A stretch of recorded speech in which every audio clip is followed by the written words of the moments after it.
Good morning everyone. Last class में आपका जो स्टार्ट किए थे दैट इज अनाइसोट्रॉफी या उसके पहले isomorphism, polymorphism and anisotropy solid state में। Isomorphism when two or more substances या two or more crystalline solids that have a same crystalline structure या दो से ज्यादा अगर क्रिस्टलाइन सॉलिड का स्ट्रक्चर सेम होता है then they are called as the isomorphous and they having same atomic ratio. Then polymorphous उसका अपोजिट है when a single substance that crystallises out in more than one form under the different condition. जो single substance होता है वो अलग अलग form में structure बनाते हैं, मतलब स्ट्रक्चर अलग अलग, सब्सटेंस एक, दैट इज पॉलीमॉर्फस या that is also called the allotropy.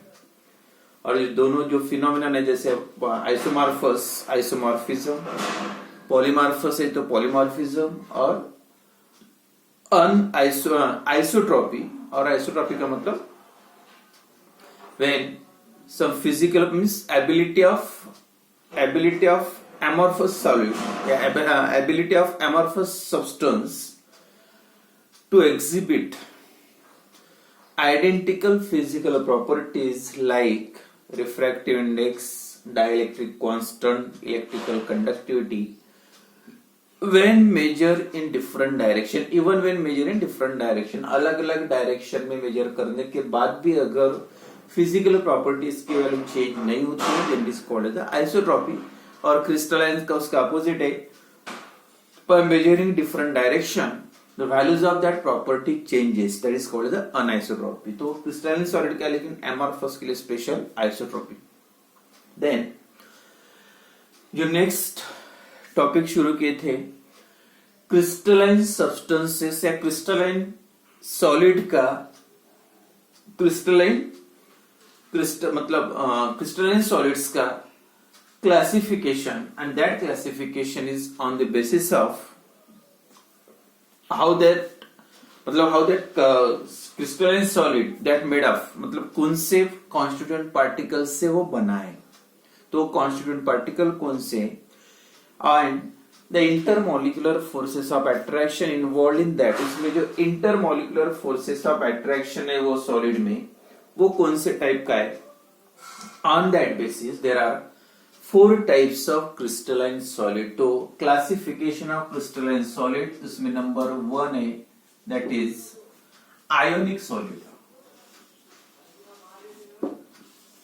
Ionic solid या आयोनिक क्रिस्टल। तो ionic solid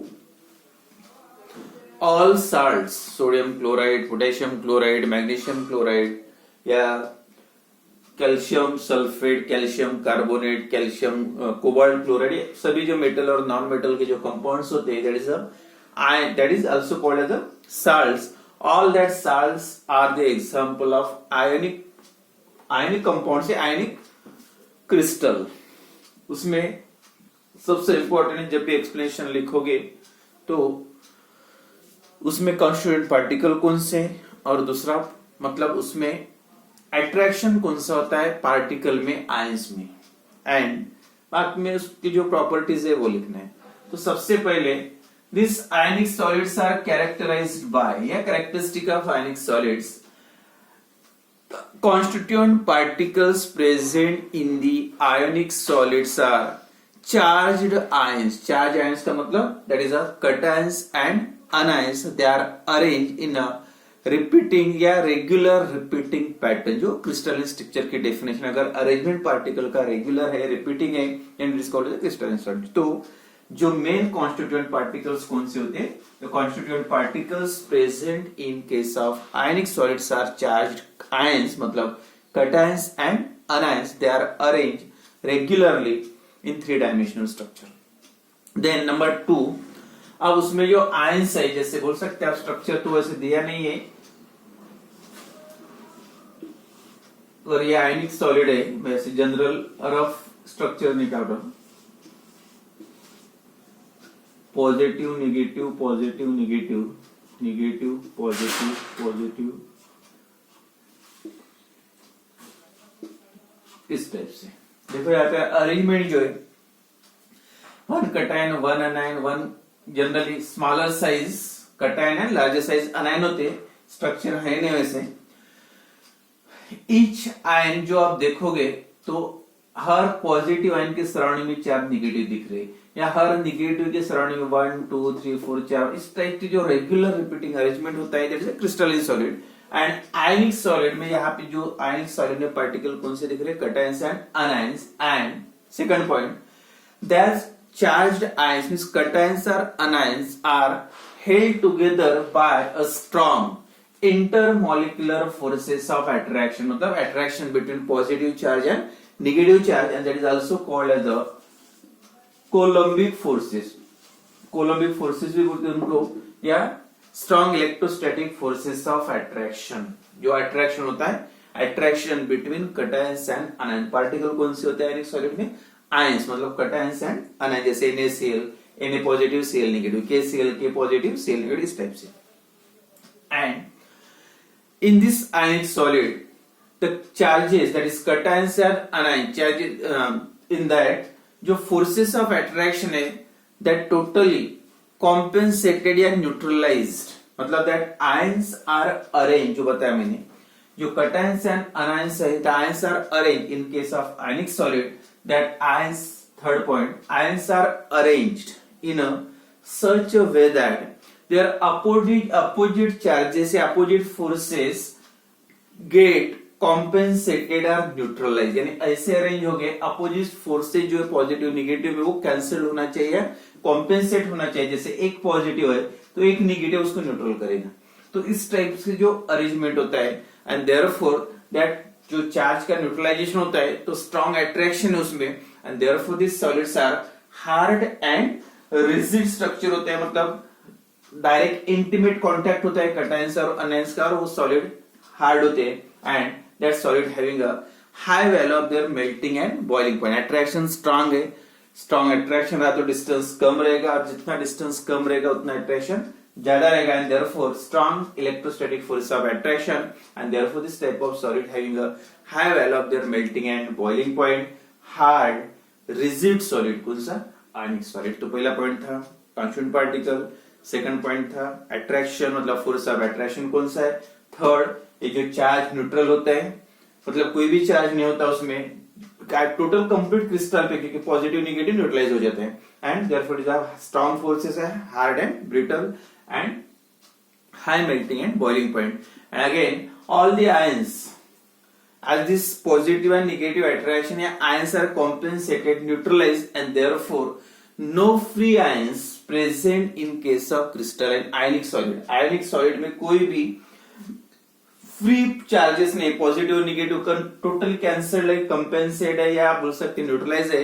and therefore no any free ions are there, और जब आयंस ही नहीं, चार्ज ही नहीं, and therefore the ionic crystals are non conductor या poor conductor of heat and electricity. और इलेक्ट्रिसिटी या इलेक्ट्रिकल कंडक्टिविटी के लिए सबसे इंपॉर्टेंट होता है फ्री इलेक्ट्रॉन्स चाहिए या फ्री आयंस चाहिए। तो यहाँ पे आयन जो होते हैं टोटली बॉन्डेड है, कोई भी आयन फ्री नहीं होता है, न्यूट्रल चार्ज नहीं होता है, क्योंकि चार्ज न्यूट्रलाइज हो जाता है, therefore non conductors of heat and electricity. But in case of their aqueous solution, aqueous solution का मतलब उसका अगर वाटर में डिसॉल्व करके सॉल्यूशन बनाया, NaCl वाटर में डालोगे तो क्या होगा, Na positive and Cl, that is separation of charges takes place, charges अलग अलग हो जाएंगे। और जब फ्री चार्जेस सॉल्यूशन में फॉर्म हो गए तो in aqueous solution, in motion form और इन फ्यूज और मोल्टन स्टेट। फ्यूज या मोल्टन स्टेट का मतलब उसको लिक्विड फॉर्म में हीटिंग करके लिक्विड में कन्वर्ट करने के बाद तो आयन जो होते हैं that ions become mobile, free, and then it conduct the electricity. तो कौन से फॉर्म में वो इलेक्ट्रिकल कंडक्टिविटी शो कर सकता, इन molten state, in fused state, or in aqueous solution, the ionic solids become a good conductor of electricity, but in solid state it is a non-conductor, poor conductor of या bad conductor of electricity। कौन सा, ionic solid। and एक last point, जैसे इनका जो arrangement इस type से structure होता है, by applying the shearing force, अगर ऐसे फोर्स अप्लाई करोगे, टेंजेंशियल फोर्स भी बोलते हैं, तो ये जो स्ट्रक्चर है पूरा ब्रेक हो जाता है, फ्रैक्चर होता है। जैसे मेटल का होता है, इसे स्लिप करोगे तो जो that convert into thin sheets or wire malleability ductility जो होता है मेटालिक सॉलिड में, बट इसमें साल्ट में पॉसिबल नहीं है। स्ट्रक्चर ये रिजिड हार्ड स्ट्रक्चर होता है and therefore by applying shearing force, ये जो फोर्स अप्लाई करोगे तो दोनों जो क्रिस्टल अलग अलग हो जाते हैं, ब्रेक हो जाते हैं। तो bye applying shearing force there is a distortion or fracture in the structure। अगर शेयरिंग फोर्स अप्लाई करोगे तो उनके स्ट्रक्चर में फ्रैक्चर आ जाता है, ब्रेक होते हैं, डिस्टॉर्शन होता है। और बाकी जो एग्जांपल्स है आयनिक सॉलिड के, sodium chloride, potassium chloride, potassium sulphate, aluminium chloride, बहुत सारे जितने भी साल्ट्स है, all these are the examples of ionic solid. तो इतने याद रखो, क्या क्या रखना है, कांस्टेंट पार्टिकल कौन से, अट्रैक्शन कौन सा है, उसके बाद जो है प्रॉपर्टीज, प्रॉपर्टी हार्ड है, रिजिड है, हाई मेल्टिंग बॉइलिंग पॉइंट है, नॉन कंडक्टर ऑफ इलेक्ट्रिसिटी के फ्री आयंस नहीं होते, but acquires solution are molten या fused state, they become a good conductor because of ions become free। और sharing force apply करोगे तो structure में distortion, fracture वगैरह। तो ये 4-5 पॉइंट्स आयनिक सॉलिड के याद रखो। अगर 2 मार्क के लिए अगर क्वेश्चन कभी आता है, write a short note on ionic solid. Then second solid है कोवैलेंट सॉलिड या कोवैलेंट क्रिस्टल, कोवैलेंट सॉलिड और क्रिस्टल। और कोवैलेंट नाम में जो लिखा है कोवैलेंट बॉन्ड, तो उसमें जो अट्रैक्शन बॉन्ड्स होते होंगे कौन से, कोवैलेंट बॉन्ड। और कोवैलेंट बॉन्ड किसमें फॉर्म होता है, एटम में। तो कोवैलेंट सॉलिड जो है दैट इज फिर से first sem point, These covalent solids are characterized by a characteristic of covalent solid. First point, the constituent particles present in the covalent solids are again atoms. जो common example है that is diamond या graphite। पूरा जो structure बना होता है, gain structure, network structure, इस type से कार्बन कार्बन एक दूसरे को अटैच होते हैं, दूसरा मॉलिक्यूल नहीं होता है। और all they join together by the covalent bond and therefore this solid is called as a covalent solid। तो in covalent solid the constituent particles present are the atoms। जो एग्जांपल है डायमंड, क्वार्ट्ज, SiO2 या Carborundum है या nitric oxide. तो ये 2-3 examples याद रखो कोवैलेंट सॉलिड के। तो constituent particles present in the covalent solids are again atoms and these atoms are joined together by attraction। कौन सा होगा, atoms are covalent network solid, that solids are also called as the network covalent network solid because their जो arrangement होता है network like structure, covalent network solid, constituent particles are atom, these atoms are joined together by strong covalent bond। मतलब covalent bond से joined है सभी atom and therefore the structure is very hard, rigid and very high value of their melting and boiling point। तो covalent bond बहुत ही strong होते हैं और strong bond का मतलब structure hard होता होगा, rigid होगा, and they form a gained molecule and highly incompressible। compress कब होगा, जब space रहेगा, और इसमें जो space ही नहीं होता है, attraction ज्यादा होता है and therefore this type of solids are highly incompressible। and second next, all the electrons present in that atoms are involved, localized, मतलब फिक्स पोजीशन होती है इलेक्ट्रॉन की। all that electron are involved in the covalent bonding। सभी के सभी जो electrons होते हैं कोवैलेंट बॉन्डिंग में इन्वॉल्व है। Means no electron free in case of covalent solid. Covalent solid में कोई भी इलेक्ट्रॉन्स फ्री नहीं होते और फिर से कंडक्टिविटी क्या होना, फ्री इलेक्ट्रॉन चाहिए and therefore covalent network solids it is a non conductor या poor conductor of electricity.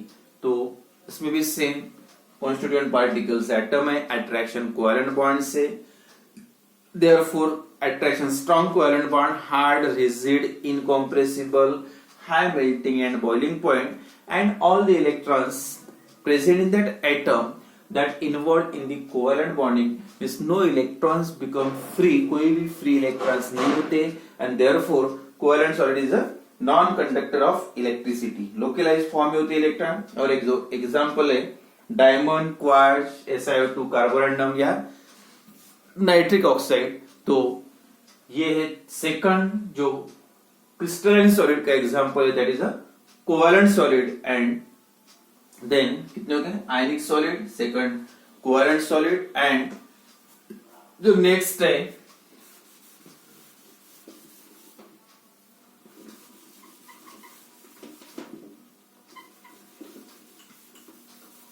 molecular solid.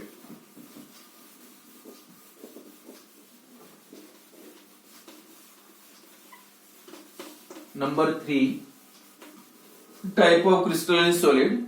In that third example है molecular crystal or solid. जैसे कोवेलेंट सॉलिड एटम्स थे कॉन्स्टिट्यूएंट पार्टिकल, और यहाँ पे molecular solid say that is यहाँ पे constituent particles क्या हो सकते हैं? Molecules, for example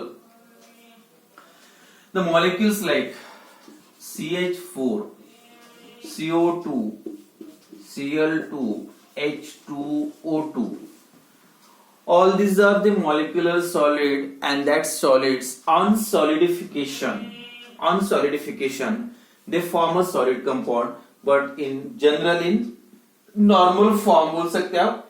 In solidification they gives molecular solid, मतलब solid state में आ जाते हैं, but at normal condition they exist. देखो आप सभी के सभी जितने भी examples मैंने यहाँ पे लिखे, all the normal temperature पे they exist in a gaseous state. Originally वो gaseous form में, but on solidification, on freezing temperature कम करके pressure बढ़ा के उनका आप conversion solid form में कर सकते हैं. तो normal temperature पे they are exist in कौन से form में? They are exist in gaseous state, but on solidification they may convert it into solid state. And many crystalline organic compounds, जो भी crystalline organic compounds है, all they are exist in are the examples of molecular solid. जितने भी crystalline organic compounds होते हैं generally they are example of molecular solid. तो यहाँ पे दिख रहा CH4 molecule है, CO2 molecule है, तो उसमें जो constituent particles होते हैं, तो molecular solid में the constituent particles present in the molecular solids are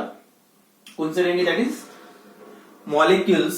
ये जो example लिखे molecules are the example of constituent particles. And second point, तो constituent particles are molecules, and जो arrangement होता है, how that molecules are arranged together या held together, the bonds within the molecules are, अब molecule के अंदर का molecular solid है, जैसे ये CH4 है, within the molecule that bonds are all covalent bond, but the bonds between the molecule, जैसे example लेंगे आप H2O, ये एक molecule है, ये दूसरा H2O, इसमें हाइड्रोजन ऑक्सीजन जो बॉन्ड्स है कोवेलेंट, लेकिन ये दो मॉलिक्यूल के बीच का बॉन्ड, या दूसरा एग्जांपल HCl2 गैस है या सॉलिड फॉर्म में कन्वर्ट, तो इनमें जो अट्रैक्शन रहेगा Cl2 में, that various type of weak intermolecular forces of attraction present between the molecules. Within the molecule कौन सा होते हैं? तो intermolecular force of attraction present in molecular solid अगर पूछा तो आप ये नहीं बोल सकते covalent bond molecule के अंदर का होता है, but between the molecules the various types of intermolecular forces are present. तो on that basis कौन से टाइप के intermolecular forces हैं, और उसमें जो molecules है उनके कौन से टाइप के molecules है उसी के बेसिस पे आता है. तो उसमें फिर से एक वीक डाइपोल इंटरेक्शन. कितने टाइप्स के फोर्सेस होते हैं मॉलिक्यूलर सॉलिड में? वीक डाइपोल इंटरेक्शन या अट्रैक्शन बोल सकते हैं. अट्रैक्शन, वीक डाइपोल मतलब दो pole. For example in case of HCl solid, HCl ये एक मॉलिक्यूल, ये दूसरा HCl मॉलिक्यूल. अब देखो इसमें जो अट्रैक्शन होगा, it is called as the intermolecular dipole. ये मॉलिक्यूल में दो पोल्स डेवलप हो गए. Cl पे थोड़ा नेगेटिव चार्ज होता है, हाइड्रोजन पे स्लाइट पॉजिटिव. सेम इस पे पॉजिटिव, Cl पे नेगेटिव, इसको दूसरा मॉलिक्यूल अटैच रहेगा. तो इस टाइप का अगर अट्रैक्शन, ये मॉलिक्यूल को दो पोल है पॉजिटिव एंड नेगेटिव, ये मॉलिक्यूल के भी दो पोल है, एक मॉलिक्यूल का पॉजिटिव नेगेटिव एंड दूसरे मॉलिक्यूल का पॉजिटिव, इसको भी दो पोल है, इसको भी दो पोल है. Therefore this type of attraction is called as dipole attraction. तो this type of intermolecular force of attraction generally present in case of polar covalent molecule. Polar का मतलब and that molecules having a permanent dipole moment, और उसमें जो dipole moment होता है मतलब attraction होता है परमानेंट होता है. तो ये एक टाइप में आता है HCl SO2a, मतलब अट्रैक्शन अलग अलग होता है, मतलब पॉजिटिव निगेटिव, या H2OA मॉलिक्यूल, इसमें भी पॉजिटिव निगेटिव चार्जेस है। तो this type of attraction is called as the weak dipole dipole attraction. Second part B, a very weak dispersion, that is also called the London forces, dispersive forces, dispersion forces, a very weak dispersion or London forces. So this type of intermolecular force of attraction generally present in case of non-polar molecule. Non-polar में आते हैं CH4, then Cl2, H2, उसमें कोई charges नहीं होती, जैसे Cl2 उसमें कोई दो Cl है, ये एक Cl मॉलिक्यूल, ये दूसरा Cl मॉलिक्यूल, उसमें कोई ऐसे पॉजिटिव निगेटिव नहीं, और जो वीक वेरी वीक फोर्सेस, सबसे वीक बोल सकते, and therefore again that molecule generally exist in gaseous state, and this solids form are very very soft solid, बहुत ही कम बॉइलिंग और मेल्टिंग पॉइंट होता है, नॉन कंडक्टर ऑफ इलेक्ट्रिसिटी, क्योंकि नॉर्मल स्टेट में वो गैसेस स्टेट में होते हैं, बस टेम्परेचर कम करके उनको आप कन्वर्ट कर सकते हैं सॉलिड स्टेट में। तो ये तीसरा कौन सा है, that is second very weak intermolecular force of attraction, that is London forces, that is also called the dispersion forces, and that type of force is generally present in case of a non-polar molecule। तो non-polar molecule में इस type के forces होते हैं। And third जो है intermolecular ABC, intermolecular hydrogen bond.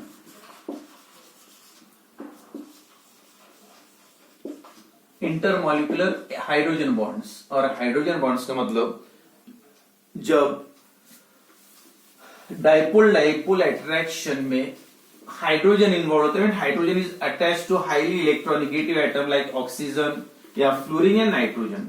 तो इस टाइप के मॉलिक्यूल में जो अट्रैक्शन होता है उसको बोलते हैं हाइड्रोजन बॉन्ड्स। तो इसका एग्जांपल जो बोल सकते हैं आप HF, ये अट्रैक्शन HF, इसमें हाइड्रोजन पे पॉजिटिव होता है और फ्लोरीन पे निगेटिव, या NH3 या वाटर में भी जो अट्रैक्शन होता है that is a hydrogen bonding, hydrogen involve, इसमें भी हाइड्रोजन है इसमें। तो this type of attraction is called as the intermolecular hydrogen bonding.